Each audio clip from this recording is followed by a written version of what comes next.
Hello everyone, this is Swati. Welcome to Shreeji classes. तो आज last topic कर रहे हैं हम ऑर्गेनिक रिएक्शन का। लास्ट टॉपिक है हमारा E1CB।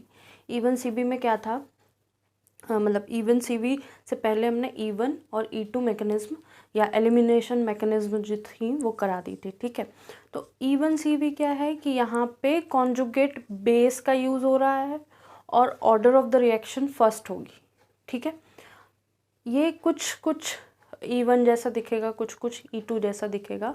तो इन सब को E1 E2 को समझने के लिए इससे पहले वाले वीडियोस आप देख सकते हैं जो मैंने आई बटन में कनेक्ट कर दिए हैं। ठीक है, आप देख सकते हैं। तो इससे पहले की सीरीज़ ये ऑलमोस्ट लास्ट सेशन है इस सीरीज़ का। इसके बाद एक शायद हम और बना दें, अगर E1 E2 E1CB तीनों का कंपैरिजन के लिए।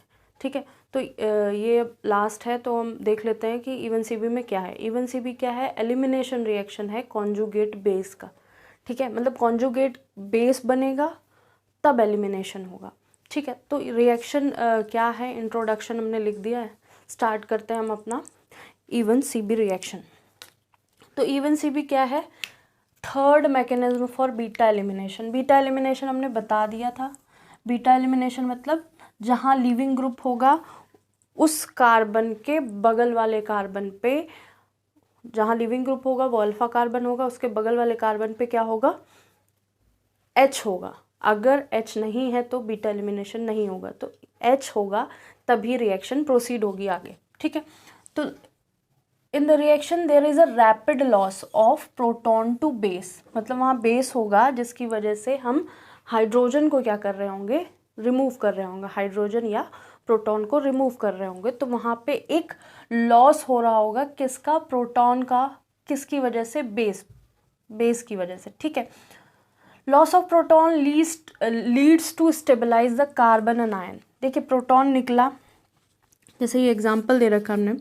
तो एग्जाम्पल में क्या है कि ये है हमारा अल्फा कार्बन, ये बीटा कार्बन। तो अल्फा कार्बन पे क्या है? हमारा लिविंग ग्रुप लगा है। बेस क्या करेगा? बेस हमारा हाइड्रोजन को रिमूव करेगा। हाइड्रोजन को जब रिमूव करेगा बेस, तो क्या हो रहा होगा?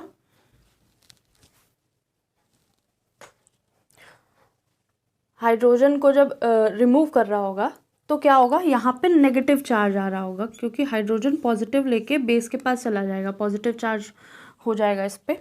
इलेक्ट्रॉन वो अपने यहीं लीव आउट करके जाएगा। तो प्रोटॉन, जो लॉस ऑफ प्रोटॉन होगा वो leads to stabilization of carbon anion. जो कार्बन अनायन यहाँ पे बना है हमारा, ये कार्बन अनायन बना है जो कॉन्जुगेट बेस है, इस सबस्ट्रेट का कॉन्जुगेट बेस है।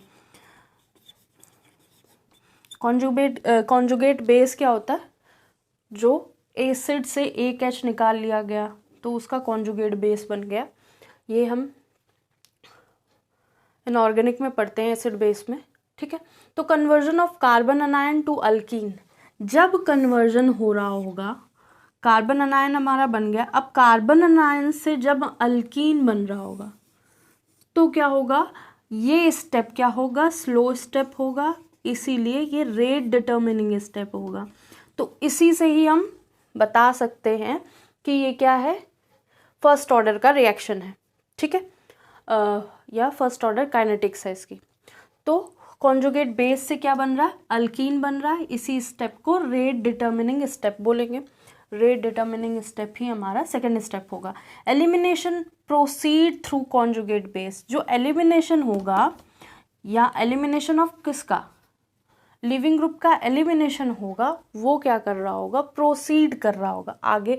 ये जो हमारा प्रोटॉन निकला, प्रोटॉन निकल के ये कॉन्जुगेट बेस बना, एनायन का फॉर्म बना, एनायन फॉर्म जो है वो अल्कीन फॉर्म में बनेगा। ये जो कार्बन एनायन बना है यही प्रोसीड करेगा, या इसको कॉन्जुगेट बेस कह दिया है, वही प्रोसीड करेगा किसको?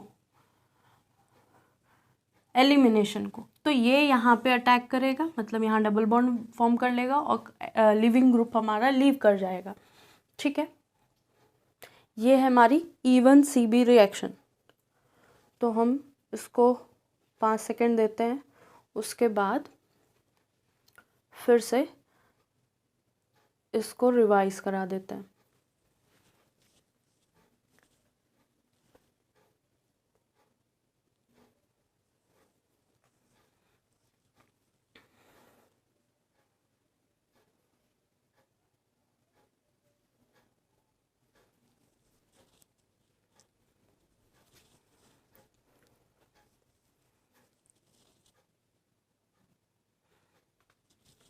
तो जैसा हमने E1 मैकेनिज्म पढ़ चुके हैं, E2 मैकेनिज्म पढ़ चुके हैं, अब हम क्या पढ़ रहे हैं, E1CB मैकेनिज्म। E1CB मैकेनिज्म क्या होती है?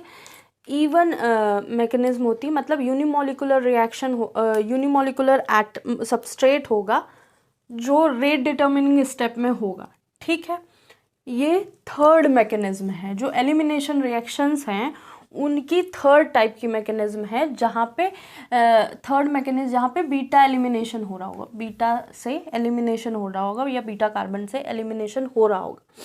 ठीक है, ये रिएक्शन रैपिड लॉस, मतलब जो फर्स्ट स्टेप है वो रेडिटर्मिनिंग स्टेप नहीं है, वो फास्ट रिएक्शन होगा। तो जब फास्ट रिएक्शन होगा तो बेस क्या कर रहा होगा उस रिएक्शन, उस स्टेप में बेस प्रोटॉन को रिमूव कर रहा होगा बीटा कार्बन से। तो यही फर्स्ट स्टेप है, इसलिए इसी के बेसिस पे इसको बीटा एलिमिनेशन रख दिया गया। ठीक है, अब क्या है, लॉस ऑफ प्रोटॉन हो गया है हमारा, जिससे हमें कार्बन अनायन मिला है। कार्बन अनायन क्या है? कॉन्जुगेट बेस है, किसका? सबस्ट्रेट का। ये हमारे सबस्ट्रेट है जिसके ऊपर हम रिएक्शन कर रहे थे, या रिएक्टेंट है। अब ये कॉन्जुगेट बेस में कन्वर्ट हो गया है। ठीक है, तो कन्वर्जन होगा कार्बन अनायन का अल्कीन में। अब हम इस कार्बन अनायन को अल्कीन में कन्वर्ट करेंगे। ठीक है, अल्कीन में कन्वर्ट करेंगे तो ये जो स्टेप होगा, ये फर्स्ट स्टेप है जिसमें हाइड्रोजन रिमूव हो रहा है, ये सेकेंड स्टेप है। इस स्टेप में क्या होगा, जो नेगेटिव चार्ज है या चार्ज है कार्बन के ऊपर, वो लीड करेगा, वो प्रोसीड करेगा, वो अल्कीन बनने में हेल्प करेगा। तो ये अपना चार्ज डोनेट करेगा इस बॉन्ड को, और जो लिविंग ग्रुप है लीव आउट करके चला जाएगा। ठीक है, तो एलिमिनेशन प्रोसीड किससे हो रहा है? कॉन्जुगेट बेस से हो रहा है, इसीलिए इसको E1CB रिएक्शन कह दिया गया है। ठीक है, तो ये है हमारा इंट्रोडक्शन ऑफ E1CB रिएक्शन। एक दो स्टेप और हैं इसके, वो इंट्रोडक्टरी पार्ट में ही है, उसके बाद हम इस रिएक्शन के एग्जाम्पल कराएंगे।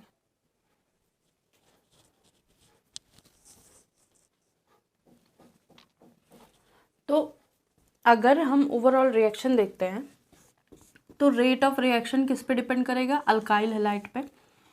जैसे हमने लिखा था ये XH, ठीक है, तो हैलाइड X हैलाइड ग्रुप को बोलते हैं। ठीक है, और यहाँ पे क्या था? बेस था। बेस हमारा क्या रिमूव कर रहा था? H रिमूव कर रहा था। तो ये दोनों सबस्ट्रेट या रिएक्टेंट हमारे रिएक्शन में थे, तो दोनों ही मतलब फर्स्ट हम देखेंगे तो हमें ये सेकेंड ऑर्डर रिएक्शन लिखेगी। Reaction is second order with respect to alkyl halide and base. Reaction जो होगी वो सेकेंड ऑर्डर होगी with respect to alkyl halide और बेस से। ये जो हमारा दोनों रिएक्टेंट थे उनके रिस्पेक्ट में देखेंगे तो इसका फर्स्ट ऑर्डर है, इसका फर्स्ट ऑर्डर है, तो दोनों को मिला के सेकेंड ऑर्डर हो गया। ठीक है, बट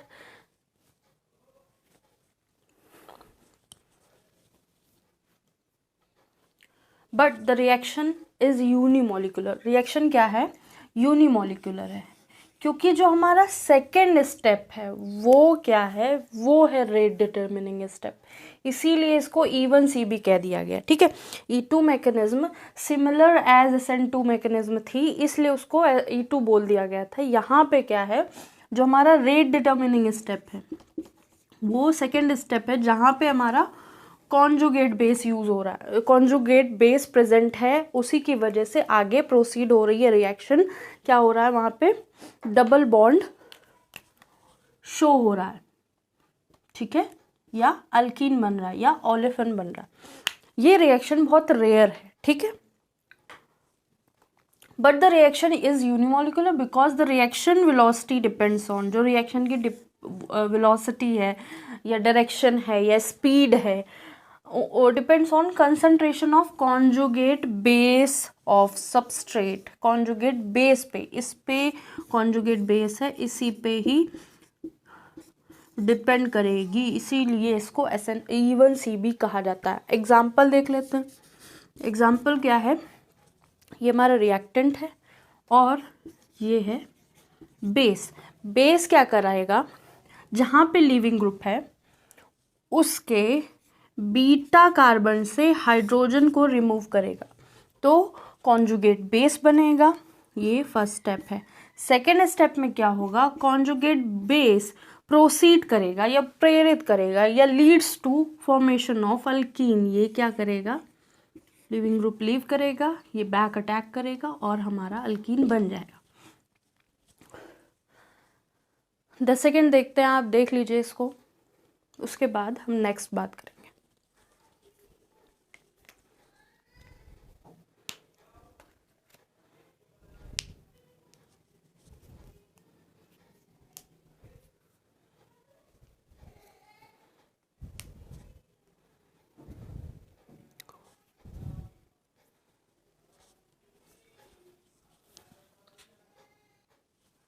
तो E1CB के कुछ फैक्टर्स पे डिपेंड करता है। E1CB डिपेंड करता है बेस कैसा है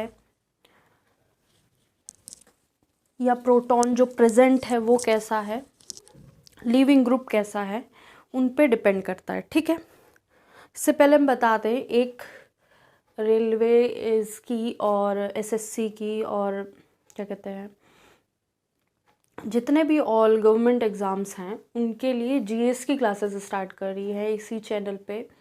वो फिज़िक्स और केमिस्ट्री की स्टार्ट कर दी है जनरल साइंस के लिए। ठीक है, जितनी भी जनरल साइंस पूछी जा रही है सारी फ्री ऑफ कॉस्ट, सारे वीडियो प्लेलिस्ट में बने कायदे से बना दी जाएंगी और बना दी गई हैं। एक प्लेलिस्ट तैयार हो गई है और बस वीडियोस हम अपलोड कर रहे हैं। तो फिज़िक्स का फर्स्ट क्लास हो गई है, केमिस्ट्री की फ़र्स्ट क्लास हो गई है। जो भी टॉपिक होगा वो टू द पॉइंट होगा, जो भी क्वेश्चंस पूछे जा रहे हैं जनरली उसी पे बेस्ड होगा, कुछ भी इधर उधर का नहीं होगा। ठीक है, जैसे यहाँ हम लोग केमिस्ट्री की क्लास जो हायर लेवल की कर रहे हैं वहाँ पे कोई इधर उधर की बातें नहीं होती, केवल कॉन्सेप्ट बेस्ड होता है और एग्ज़ाम्पल कुछ कम हो रहे हैं। मैं ट्राई करूँगी कि एग्ज़ाम्पल और लेके आऊँ। ठीक है, उसके लिए भी एक फिर वो फुल ऑर्गेनिक की क्लास होगी, उसमें फिर एक एक चीज़ रखी जाएगी, स्टीरियो केमिस्ट्री भी होगी, हर चीज़ होगी। ठीक है, तो अभी जो नई सीरीज़ स्टार्ट करी है वो हम जनरल साइंस लेकर आए हैं, फिज़िक्स और केमिस्ट्री का, बायो का फिज़िक्स केमिस्ट्री ख़त्म होने के बाद करेंगे। ठीक है, अगर पॉसिबल हुआ तो बायो की भी 20 to 25 मिनट्स की कोई क्लास रख दिया करेंगे, जिस दिन एक दिन खाली मिलेगा उस दिन। ठीक है, अभी हम जो अपना टॉपिक कर रहे थे उस पर आते हैं। तो E1CB क्या है, हमने समझ लिया है E1CB क्यों कहा गया है। ये लिविंग ग्रुप पे जनरली डिपेंड करता है। पहली चीज़ पुअर लिविंग ग्रुप है, जब पुअर लिविंग ग्रुप होगा सबस्ट्रेट पे तब हम इसको लगाएंगे। तो हम क्या करेंगे, पहले कॉन्जुगेट बेस बनाएंगे हमारे सबस्ट्रेट को, फिर जो एनायन है वो प्रोसीड करेगा अल्कीन की फॉर्मेशन को। मतलब लिविंग ग्रुप लीव नहीं कर रहा है जल्दी से, तो उस लिविंग ग्रुप को लीव कराने के लिए हमको कुछ एक्सटर्नल एफर्ट चाहिए। जो एक्सटर्नल एफर्ट कौन कर रहा है, बेस कर रहा है। और बेस को हेल्प कौन कर रहा है, जो हमारा हाईली एसिडिक प्रोटॉन है। ठीक है, तो अब क्या है, beta hydrogen must be highly acidic. हमने जैसे ये एक एग्जांपल लिया था जिसमें ये हमारा लिविंग ग्रुप था X, ये अल्फा कार्बन है और बीटा पे H था। तो ये जो लिविंग ग्रुप है हो सकता है बहुत वीक हो, पुअर हो लिविंग ग्रुप। उस पुअर लिविंग ग्रुप को लीव कराने के लिए हमने क्या किया, बेस लिया। बेस ने क्या किया, प्रोटॉन को पहले लीव कराया, इसको कॉन्जुगेट बेस बनाया। कॉन्जुगेट बेस बनाने के बाद यहाँ डबल बॉन्ड बना और ये लिविंग ग्रुप लीव किया। तो beta hydrogen must be highly acidic. जब तक ये हाईली एसिडिक नहीं होगा तब तक बेस इसको जल्दी से रिमूव नहीं करा पाएगा। Reaction happens in present of strong base, और स्ट्रॉन्ग बेस, स्ट्रॉन्ग प्रोटॉन बहुत जल्दी रैपिडली रिएक्शन करते हैं। तो ये हमारी इवन सी बी रिएक्शन है। मैं सोच रही हूँ इवन E2 और इवन CB तीनों मैकेनिज्म का डिफरेंस कराने के बाद ही ये सीरीज़ को पैकअप करूँ या बंद करूँ। तो आज के लिए इतना ही। आप अगर गवर्नमेंट एग्ज़ाम की प्रिपरेशन कर रहे हैं तो उसके लिए भी आप हमारे चैनल पे देख सकते हैं साइंस, जनरल साइंस, जिसमें फ़िज़िक्स केमिस्ट्री की सीरीज़ स्टार्ट कर दी गई है, और बायो भी जल्दी लेकर आएंगे। और उसके बाद अप्रैल में हम 11th-12th की जो बैचेस हैं वो भी लेके आएंगे। थोड़ा स्लो हो सकता है प्रोसेस, मतलब थोड़े वीडियो स्लो आ सकते हैं, लेकिन सारी चीज़ें होंगी वो इम्पोर्टेंट होंगी। अगर जो केमिस्ट्री पढ़ना चाहते हैं या फिज़िक्स पढ़ना चाहते हैं 11th-12th की, और उनकी मतलब लास्ट क्लासेस की इतना स्ट्रॉन्ग नहीं है, तो वो भी जनरल साइंस पढ़ सकते हैं। आई होप आपको चीज़ें समझ में आ रही होंगी। आज के लिए इतना ही। लाइक एंड सब्सक्राइब ज़रूर कीजिएगा। Thank you.